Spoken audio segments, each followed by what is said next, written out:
Hey guys আসসালামু আলাইকুম, সবাই কেমন আছেন? আশা করি আপনারা সবাই ভালো আছেন। আপনাদের সাথে আছি আমি সাদি। চলে এলাম আর একটা নতুন ভিডিও করতে। আজকের ভিডিওতে আমি দেখাবো যে বিআরটি এর যে অ্যাডমিট কার্ডটা, পরীক্ষার যে অ্যাডমিট কার্ডটা, সেই অ্যাডমিট কার্ডটা আপনি কীভাবে মোবাইল অথবা কম্পিউটারের মাধ্যমে ডাউনলোড করতে পারবেন সেটাই আজকের এই ভিডিওতে দেখিয়ে দিব। তো আপনি চাইলে মোবাইল অথবা কম্পিউটার যেটা ইচ্ছা আপনি সেটা ইউজ করতে পারেন। আমি কম্পিউটার দেখাচ্ছি, এতে কোনো সমস্যা না। আপনার মোবাইলও সেম সিস্টেম।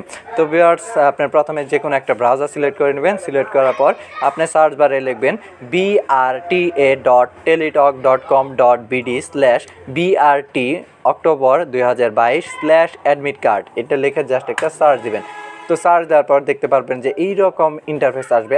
অথবা আপনি এই লিঙ্কটা কোথায় পাবেন? আপনি যদি আপনার মেসেজ চেক দেন সেই ক্ষেত্রে কিন্তু আপনি মেসেজটা পেয়ে যাবেন। মেসেজে আপনার ইউজার নেম আর পাসওয়ার্ড কিন্তু দেওয়া আছে।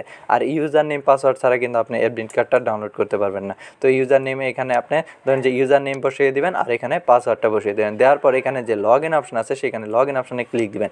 তো ক্লিক দেওয়ার পর দেখতে পারবেন যে এখানে অ্যাডমিট কার্ড শো করবে। এখানে আপনার নাম, অফিসক বা মানে যে বিষয়ে আর কি সেটা আপনি এখানে শো করবে। আর এখানে দেখতে পাচ্ছেন ডাউনলোড হয়ে গেছে। তো এই ডাউনলোড অথবা যদি এখানে ডাউনলোড না হয় সেক্ষেত্রে এখানে নিচে ডাউনলোড অপশনে ক্লিক দিয়ে ডাউনলোড করে নেবেন। তারপরে এখান থেকে গিয়ে এখানে জাস্ট প্রিন্ট করে আপনি যেভাবে সম্ভব, মানে ধরেন যে মোবাইলের ক্ষেত্রে তার প্রিন্ট আসবে না, সেক্ষেত্রে মোবাইলটা আপনার পিডিএফটা যে কোনো কম্পিউটার দোকানে গিয়ে আপনি সেন্ড করে, মানে মেইলের মাধ্যমে সেন্ড করে আপনি প্রিন্ট করে নিতে পারবেন। তো ভিডিওটি কেমন লাগলো সেটা জানাতে ভুলবেন না। আর অবশ্যই ভিডিওতে লাইক করুন, শেয়ার, সাবস্ক্রাইব তো অবশ্যই করবেন। তো দেখা হবে খুব শীঘ্রই। Tata, bye bye.